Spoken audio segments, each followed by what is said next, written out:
আসসালামু আলাইকুম। আজকে শেয়ার করব খুবই সুন্দর একটি গলার ডিজাইন। 8.5 ইঞ্চি লম্বা এবং চওড়া একটা বক্রম নিচ্ছি। এরপর একটা ভাঁজ দিয়ে দিলাম। ভাঁজটা দেওয়ার পরে নিচের দিকে 1 ইঞ্চির মতো একটা দাগ দিচ্ছি। এরপর গলার চওড়াটা আমি 3 ইঞ্চি থেকে 2 সুতা কম দিচ্ছি। ঠিক আছে, আপনারা আপনাদের পরিমাণ মতো নেবেন। তো এরপর গলার লম্বাটা দিচ্ছি হচ্ছে আমি 6 ইঞ্চি। এখানে লম্বার মাপটাও আপনারা আপনাদের পরিমাণ মতোই দিবেন। তো দুই দিকে আমি প্রায় 3 ইঞ্চি থেকে 2 সুতার মতো কম দিয়ে দিচ্ছি। এরপর 4 ইঞ্চিতে একটা দাগ দিচ্ছি। এখন 1 ইঞ্চিতে একটা দাগ দিলাম, 2.5 ইঞ্চিতে একটা দাগ দিচ্ছি। এরপর রাউন্ড করে মিলিয়ে দিচ্ছি ডিজাইনের জন্য। ঠিক আছে, এরপর এখানে 1 ইঞ্চি থেকে 2 সুতার মতো কম দিয়ে আমি সুন্দর করে দাগটা দিয়ে দিচ্ছি। এরপর এই যে রাউন্ড করে যে দাগ আছে দাগ অনুসারে কিন্তু এখন কেটে নিচ্ছি। এরপর এদিক থেকেও কেটে নিতে হবে। এখন এখানে কেটে নিচ্ছি। ঠিক আছে, কেটে নেওয়ার পরে কিন্তু গলাটি রেডি।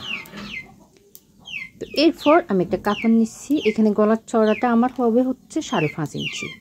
5.5 ইঞ্চিতে আমি বক্রমটাকে বসালাম। বসানোর পরে আমি উপরে একটা সাপ সেলাই দিয়ে দিচ্ছি।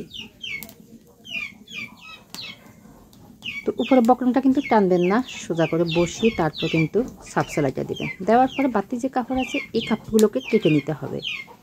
এরপর বক্রমের উপরে কাপড়টাকে রেখে একটা সেলাই দিয়ে দিচ্ছি।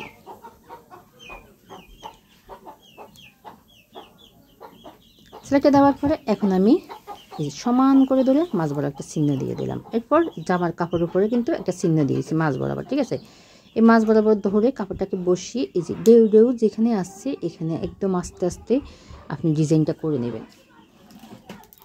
যে কোনো কাজ একটু ধৈর্য ধরে আস্তে আস্তে করবেন। আমি স্টেপ বাই স্টেপ আপনাদেরকে দেখানোর চেষ্টা করছি। আশা করি পুরো ভিডিওটা যদি আপনারা টেনে টেনে না দেখে পুরো ভিডিওটা দেখার চেষ্টা করেন তাহলে কিন্তু আপনি খুব সহজে শিখে নিতে পারবেন। একটা গলা পারলে কিন্তু যে কোনো গলা আপনি নিজে তৈরি করতে পারবেন। এরপর বাড়তি কাপড়গুলো কেটে নিলাম। এরপর এখানে ছোটো ছোটো করে কাট করে দিতে হবে। কেটে নেওয়ার সময় কিন্তু খেয়াল করবেন যে সেলাইটা দিচ্ছেন এই সেলাইটা যেন আপনার কাটা না লাগে। ঠিক আছে, কেটে নেওয়ার পরে এখন একটা সাপ সেলাই দিতে হবে। সাপ সেলাইটা আপনার বক্রমের উপরে দিতে হবে। তো এখানে একটু দূরত্ব রেখে কিন্তু সেলাই করতে হবে, যেহেতু এখানে কিন্তু আপনার ঢেউ আছে। এই যেগুলো ঢেউগুলো কিন্তু খেয়াল করে আস্তে দিয়ে সেলাই করতে হবে।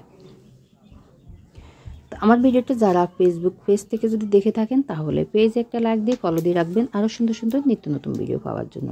আর যারা ইউটিউব থেকে যদি দেখে থাকেন তাহলে চ্যানেলটি সাবস্ক্রাইব করে ভিডিওতে একটা লাইক দিবেন। ভালো লাগলে শেয়ার করে টাইমলাইনে রেখে দিতে পারেন।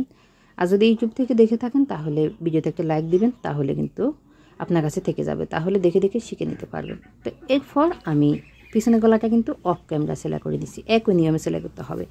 এরপর বক্রমের কাপড়গুলোকে ধরে একদম সমান করে দুটো কাপড় একসাথে বসালাম। ঠিক আছে, এই কাজগুলো কীভাবে সেলাই করবেন সেটাও দেখিয়ে দিচ্ছি। এরপর এখানে আসি আপনাকে এই যে বক্রমটা একটা ভাঁজ দিয়ে দিতে হবে। এরপর একই নিয়মে এখানেও আপনাকে সেলাই করতে হবে। দুটো বক্রম একসাথে সমান করে ধরবেন, ধরে তারপর কিন্তু সেলাইটা দিবেন। 2 সুতার মতো কাপড় রেখে তারপর সেলাইটা দিবেন। একই নিয়মে এখানে এই যে বক্রমটাকে একটা ভাঁজ দিয়ে সেলাই করে নিলেই কিন্তু আপনার এই গলাটা রেডি। এই যে এই হচ্ছে কাটটা, কত ফিনিশিং একটা লুক আসছে দেখে কিন্তু বুঝতে পারছেন। ঠিক আছে, আমার মতো করে এভাবে করে সেলাই করবেন তাহলে কিন্তু আপনার সেলাইটা সুন্দর হবে। তো এরপর চাইলে এখানে আপনি উপরে একটা সেলাই মেশিনেও দিয়ে দিতে পারেন, আবার চাইলে কিন্তু আপনি এটা হাতেও দিতে পারেন। হাতে সেলাই করলেও করতে পারবেন, মেশিনে দিলেও দিতে পারবেন, যেভাবে আপনাদের কাছে ভালো লাগে।